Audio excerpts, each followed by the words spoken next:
جو لوگ کبیرہ گناہوں سے ناواقف ہیں تو ارتداد کی طرف لے جاتے ہیں، جو کہ ارتداد کی طرف لے جاتے ہیں، جن لوگوں نے مکاری تو کی ہے لیکن صحیح معنوں میں یہ نہیں جانتے کیا مانا، جن لوگوں نے مکاری تو کی ہے لیکن صحیح معنوں میں یہ نہیں جانتے کہ یہ حرام ہے، اگر وہ لوگ ہیں اگر وہ لوگ ہیں جو ابھی بلوغت کو پہنچے ہیں اور جادو ٹونے یا جادو جیسے سنگین گناہ کا ارتکاب کیا ہے، کیا وہ نہیں جانتے تھے کہ وہ جو کچھ کر رہے ہیں وہ غلط تھا؟ کیا اس شخص کو پھانسی دی جائے گی اگرچہ اسے علم نہ ہو اور اس نے کسی کو نقصان پہنچانے کا ارادہ نہ کیا ہو، اور جب اسے علم ہوا تو اس سے توبہ کیا اور کبھی ایسا کام نہ کرے گا؟ یعنی گویا آپ یہ کہنا چاہتے ہیں کہ کوئی بھی بڑا گناہ اگر اس کے گناہ ہونے سے ناواقف ہے، کیا اس دنیا میں کوئی ایسا مسلمان ہے اتنا جاہل کہ گناہوں کو گناہ نہ سمجھے اور کہاں جی رہا ہے، کس جگہ جی رہا ہے؟ اگر جنگلوں میں واقع اس کی زندگی گزری ہے، جا کر کے ایسے قصے بھی بیان کیے جاتے ہیں، تو ایسے میں اللہ تعالیٰ اس کے عذر کو جانتا ہے اور حکم لگانے والا بھی اس کے احوال کو دیکھ کر کے حکم لگائے گا، اس کو بتایا جائے گا کہ یہ چیز حرام ہے اور کبیرہ گناہ ہے، جادو ہو جو کچھ بھی ہو، تو پھر اس کو بہرحال سمجھانے کے بعد بھی اگر وہ اس پر اڑا ہے تب اس وقت ساحر کو، جادوگر کو قتل کرنے کا حکم ہے اگر اسلامی حکومت ہے۔ اور یہ کام عام طور پر ایسی جگہوں پر ہوتا ہے جہاں اسلامی قوانین کی تنفیذ نہیں ہوتی ہے، تو لوگ کرتے ہیں جیسے آپ نے کہا کہ وہ سود بھی لیتے ہیں اور سمجھتے ہیں کہ جائز ہے، شراب بھی پیتے ہیں۔ مجھے یاد آتا ہے ہمارے ڈاکٹر عاقب صاحب جانتے ہوں گے، وہاں سنا ہے کوئی حنفی ہے اور برمنگم میں،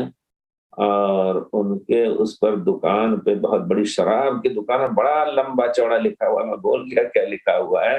اور وہ شراب کے بنانے، شراب کے یعنی لوگوں کو پہنچانے کا برطانیہ میں اس کا بہت بڑا کام ان کا ہے، ان کے ذریعے سے اسکول بھی چل رہا ہے، سب کچھ یہ سب حرام ہے۔ ان اللہ طیب لا یقبل الا طیبا۔ تو بہرحال کوشش یہ کیجیے کہ آپ ایسے لوگوں کو سمجھانے کی کوشش کریں کہ چھوڑ دیں، اور اس زمانے میں کوئی ایسا آدمی نہیں ملے گا کہ جس کے پاس اس کی حرمت کا علم نہ پہنچا ہو، اور اگر واقعی اسی جگہ پر جیا ہو، وہ جنگل سے پکڑ کے لایا گیا ہو، ایسا ہو سکتا ہے، کبھی ایسے واقعات سننے میں آئے ہیں، تو پھر اس کے عذر کو دیکھ کر کے اس کو سمجھایا جائے گا، تعلیم دی جائے گی، پھر بھی اگر وہاں رہے گا تو حکومت دیکھو اس کا بلوغت کی عمر سے پہلے کی بات بول رہا نا جی بلوغت کی عمر سے پہلے ہونے والی بات کر رہا ہوں۔ لیکن صحیح معنوں میں یہ نہیں جانتے تھے کہ یہ حرام ہے، اگر وہ لوگ ہیں جو ابھی بلوغت کو پہنچے ہیں اور جادو ٹونے یا جادو جیسے سنگین گناہ کا ارتکاب کیا ہے،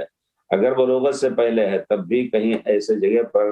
اگر جی رہا ہے جو ہاں علم کا، مسلمانوں کا علاقہ ہے یا مسلمانوں کا